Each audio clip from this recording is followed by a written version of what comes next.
रग रग तवाकिफ। हाँ भाई, रग रग लगे तो पहले बोल के दिखा दे, पहले बोले तो भाई उसमें इसका मतलब ये आज एक दो बार और रामी साहब बरस गया, दोबारा पाइप तर पर लेने पड़ गए लोगों ने।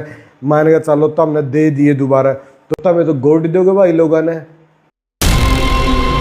मैं इस धर्मेंद्र उठाना कहना चाहता हूँ, संत रामपाल जी उस समय से पाखंड का विरोध कर रहे हैं जब तेरे को नाक साफ करने की भी होश नहीं होगी, समझ गया। मगर धर्मेंद्र को भी तो फेमस होना था संत रामपाल जी को पाखंडियों के साथ जोड़कर। बोलने की आजादी सबको है। और दर्शकों, ये है पवन गिल और इनकी बातों से लग रहा है कि ये अच्छा नहीं कर रहे हैं। फिर हाल ही में इन्होंने धर्मेंद्र हुड्डा के पक्ष में कुछ बातें कही हैं। उस वीडियो को देखकर लगा कि गिल साहब का जो दर्द है ना वो एक तरफा है। आइए आज की इस वीडियो में पवन गिल साहब का ये जो एक तरफा दर्द है इसको बांटने की कोशिश करते हैं। जे कोई पाखंडवाद पर बोल दे है तो उस पर नु कहो भाई माँ बहन की गाड़ी तक उतारू होने लग रहे हैं। वो तमें 2-3 आईडी हैं, उन पर जाकर देख सको कि धर्मेंद्र हुड्डा को किस तरह की गाड़ियों से नवाजा जाने लग रहा है भाई। तो तम न तो ऐसी शब्दावली भी वो नहीं होती, यूँ तो तम एक शान दिखाने वाला काम करो होला नहीं। इसका मतलब ये आज एक दो बार और रामी साहब बरस गया, दोबारा पाइप तर पर लेने पड़ गए लोगों ने। मान के चलो तो हमने दे दिए दोबारा, तो तमें तो गोड दोगे भाई लोगों ने। जिस डाल की तारी शब्दावली है। पवन गिल साहब ने कहा है कि संत रामपाल जी के शिष्यों द्वारा जो है गालियां दी जा रही है धर्मेंद्र हुड्डा को। मैं यहाँ पर एक बात स्पष्ट कर दूं, मैं किसी भी प्रकार की अमर्यादित भाषा के खिलाफ हूँ। अमर्यादित भाषा का मैं बिल्कुल भी समर्थन नहीं करता। दर्शकों, हमने एक तरफा प्यार तो सुना था, मगर आज हमने एक तरफा दर्द भी देखा है जो पवन साहब की बातों में हमारे को दिखाई दिया है। आपने भी सुना होगा वन साइडेड लव, बट आज हमने जो देखा वन साइडेड पेन, ये पहली बार देखा है। अब पवन गिल साहब कहते हैं कि ऐसी अमर्यादित भाषा जो है कि संत रामपाल जी के शिष्यों के द्वारा की गई है। मैं पवन गिल साहब से ये पूछना चाहता हूँ कि इसकी शुरुआत किसने की थी। आपका जो एक तरफा दर्द है वो दिखाई दे रहा है। जो आप धर्मेंद्र हुड्डा की बात कर रहे हैं कि आप उसको गालियां दे रहे हैं, धर्मेंद्र हुड्डा ने ये बयान देने से पहले क्या इस बारे में सोचा था? यदि वो ऐसी बातें कर रहा है, यदि वो संत रामपाल जी को पाखंडी बोल रहा है, संत रामपाल जी को बलात्कारी बोल रहा है, संत रामपाल जी की तुलना उनसे कर रहा है जो पाखंडवाद को बढ़ा रहे हैं, मैं इस धर्मेंद्र उठाना कहना चाहता हूँ, संत रामपाल जी उस समय से पाखंड का विरोध कर रहे हैं जब तेरे को नाक साफ करने की भी होश नहीं होगी, समझ गया। सिंस 1992 से संत रामपाल जी पाखंडवाद का विरोध कर रहे हैं। सिर्फ विरोध करने से कुछ ना होता, धरातल पर उसको करके दिखाना होता है, और संत रामपाल जी ने करके दिखाया। आज संत रामपाल जी के लाखों में शिष्य हैं जो इस पाखंडवाद से पूरी तरह दूर है। यो कल का बालक पाखंडवाद को खत्म करवाएगा। मैं पवन गिल साहब से ये पूछना चाहता हूँ, किसी के घर में जाके ताला मार दो, क्या ऐसे पाखंडवाद खत्म हो जाएगा? पाखंडवाद बोलने से पाखंडवाद खत्म नहीं होता। पाखंडवाद को अगर खत्म किया जा सकता है ना, तो वो सिर्फ ज्ञान से, वो आध्यात्मिक ज्ञान से हो सकता है। इसका उदाहरण है संत रामपाल जी का ज्ञान। उन्होंने ऐसा ज्ञान दिया कि लोग इस ज्ञान को समझकर पाखंडवाद से खुद ही दूर हो गए। ना कि किसी के सर में जाके लठ बजा दो, किसी के घर पे जाके ताला लगा दो। ये पाखंडवाद खत्म करने का तरीका बिल्कुल नहीं है। तो गिल साहब, आपको वो दर्द नहीं दिखा जब धर्मेंद्र संत रामपाल जी को पाखंडी, बलात्कारी और पता नहीं ऐसे शब्दों का प्रयोग कर रहा है जो 2014 में गोदी मीडिया ने फैलाया था कि आश्रम से ये मिला था, वो मिला था।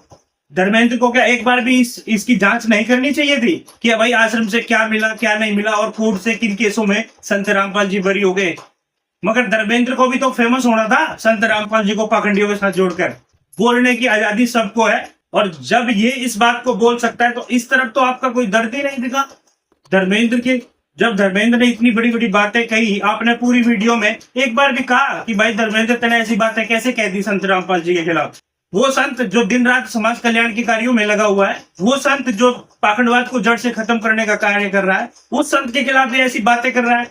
इस बारे में आपका दर्द कहीं भी हमें इस वीडियो में देखने को नहीं मिला। जो कार्यक्रम टोटली थे, जो आता में नाम ले नहीं, खापों ने ओड़ा सम्मानित कराया, खापा ने ओड़ा सम्मानित कराया। पैसा तारा था, आपे का पीसा था, आपे और तारे भगत थे, भगत खापा ही को नहीं आदमी दे भाई। अब जो किसान, जो पंचायतें, जो खापे आश्रम में जाकर संत रामपाल जी को सम्मानित कर रहे हैं, इस बारे में आपका क्या कहना है? शिव कुमार का फादर होता है, डीएसपी शिव कुमार के पिताजी। अच्छा अच्छा, रामकिशन वाह जी वाह, ओहो ये तो प्रधान, ठीक है। ऐसे सारी का खापा ये खापा रही सारे जी। तो प्रधान भी ये सारे अब तो पहले भी आए थे। हाँ जी 6 का गिले गए हैं। कैसे खाना है गरीब की झोपड़ी में इतनी बड़ी बड़ी हसीयत। और फोन भी के करियो ये शिव कुमार ना के ये अच्छा रुड़की से बहुत बढ़िया काम कर रहे हो जी आप, बहुत बढ़िया जी, अच्छा लगा हमारा काम। बहुत बढ़िया लगा जी। आश्चर्य से आ रही है। नहीं लगे रही है जी। नहीं लगे रहा और आप जैसे साथ हो गए कहना कि इतना हौसला बढ़ाया मेरा, आया करो। साथ हाँ जी आप। हाँ आते रहा करो, आपके आने से और ज्यादा। सरपंच रुड़की से पूरा अच्छा उड्डा साहब मकान बनवाना जी, बड़ा धन्यवाद करा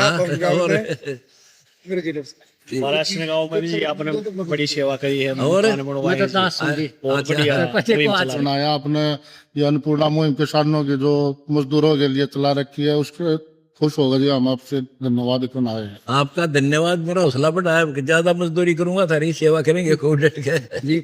मेन सुविधा जी रोटी कपड़ा मकान गरीब आदमी जो बहुत बढ़िया कर रहे हो जी। और किसानों को जो 2.5 एकड़ तक के हैं खाद बीज दवा हाँ स्प्रे की सारी देवाएंगे। बहुत यह बढ़िया भी शुरू कर दिया हमने। सारी ताप आ रही है जी। ओहो जो मैं कमाल कर दिया था। नंबरदार जीरो किसी नंबरदार ठीक है। सतीश हुड्डा जी इरिगेशन डिपार्टमेंट है हुड्डा खाब की तरफ है और राशन गांव की तरफ है। आपका बहुत बहुत धन्यवाद करना है जी। वाह भाई जय साहब, मैं भी करे जय था। बहुत बहुत धन्यवाद जी। जो इतना आप सराहनीय कार्य कर रहे हो, महकमा भी और सारी पंचायतें आपको। क्या इब भी किसी को पैसे देके बुलवाया जा रहा है? मेरे तक भी विज्ञापन करण का द्यो होता मैं, लेकिन गायड़ बकण का ना किसी ने वो करो भाई। गायड़ अगर बको गई, मान के चलो मेरे तक विज्ञापन का दिया था हमने, जो मैंने तारी मसूरी करी, जो तार तक बताया भाई यही है तमने दिया है। वो तारा बड़प्पन माना कि भाई तमें लले सारा लाओ इन चीजा का भाई तारा। और आप क्या कह रहे थे कि हमारे को आपने विज्ञापन दिए थे, हमने आपका चलाया? मतलब आप इतने गिरे हुए हैं कि किसी कोई आपको विज्ञापन दे, कोई आपको पैसे दे तो, और आप किसी भी पाखंडी का प्रचार कर दोगे आपके शब्दों में। क्या आपको नहीं पता संत रामपाल जी क्या कार्य कर रहे हैं? क्या आपको नहीं पता संत रामपाल जी का आध्यात्मिक ज्ञान क्या है? मैं तो बड़ा हैरान हुआ आपका एक तरफा दर्द देखकर। मैं आप पर वीडियो बनाना चाह नहीं रहा था, मगर जो आपका एक तरफा दर्द था ना, तो मेरे को लगा कि वीडियो बनाकर इस दर्द को बांट लेते हैं। गिल साहब, मैं आपसे पूछना चाहता हूँ, ये कल का बालक क्या पाखंडवाद को खत्म कर देगा? लोगों के जहन में पाखंडवाद घुसा हुआ है और ये जहन से जब ही निकल सकता है जब आध्यात्मिक ज्ञान हो। इस पाखंडवाद का खात्मा करने के लिए संपूर्ण अध्यात्म ज्ञान की जरूरत पड़ती है। ये नहीं कि किसी के जाकर लठ बजा दो, न्यू बंद कर दे, नहीं तो थारा ऐसा कर देंगे, थारा वैसा कर देंगे। ऐसे कभी पाखंडवाद बंद नहीं हो सकता। जैसे दारू के लिए ठेके हैं और इन्हें बंद कर दो और न्यू कहेंगे हमने दारू बंद करवा दी। भाई ये दारू बंद नहीं करवाई, लोग घर में बनाने शुरू कर देंगे। अभी बिहार में देखा था ना। तो इन चीजों का खात्मा होता है संपूर्ण अध्यात्म ज्ञान से, और वो ज्ञान पूरे विश्व में संत रामपाल जी के पास है। ये डंके की चोट पर कह रहे हैं, ये संपूर्ण अध्यात्म ज्ञान जिससे पाखंडवाद खत्म होगा, जिससे बुराइयां खत्म होंगी, जिससे भ्रष्टाचार खत्म होगा, जिससे ऊंच नीच का भेदभाव खत्म होगा, जिससे जात पात का भेदभाव खत्म होगा, ये सिर्फ और सिर्फ संपूर्ण अध्यात्म ज्ञान से पॉसिबल है। हाँ, आप कहते हैं हम धर्मेंद्र के साथ है, अच्छी बात है, हम भी पाखंडवाद के खिलाफ है, मगर पाखंडवाद ऐसे खत्म नहीं हो सकता जैसे ये करना चाह रहे हैं। पाखंडवाद को लेकर संत रामपाल जी 2 बार जेल में रह के आए हैं। गिल साहब, पहले तो ये सोचना होगा कि पाखंडवाद फैला कैसे। पाखंडवाद फैलाया इन नकलियों ने, इन संतों ने। तो इसको एक पूर्ण संत ही इस पाखंडवाद को खत्म कर सकता है। आपको लगता है मोबाइल और कुत्ते की चोरी करने वाला ये कल का बालक पाखंडवाद को खत्म कर देगा? संत रामपाल जी के शिष्यों ने जो इसको भगोड़ा बोला, धर्मेंद्र के गांव के लोग क्या कह रहे हैं सुन लो।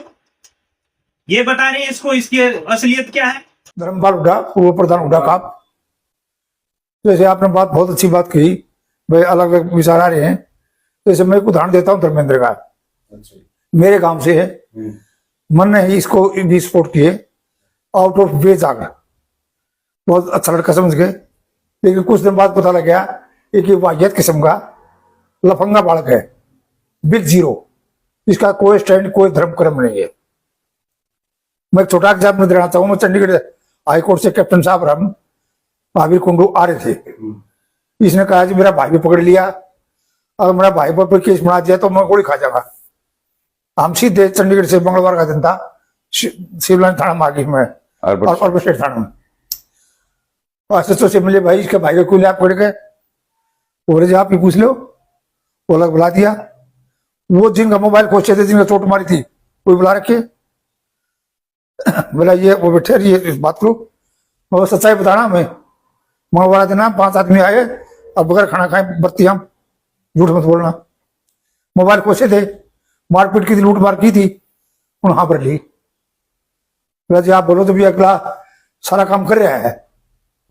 उसके बावजूद भी उन लोगों से मैंने हाथ पांव जोड़ गए, उनको कंबर सेट करके अपने गोद से उसको बरी करवाया, वो केस उठवाए।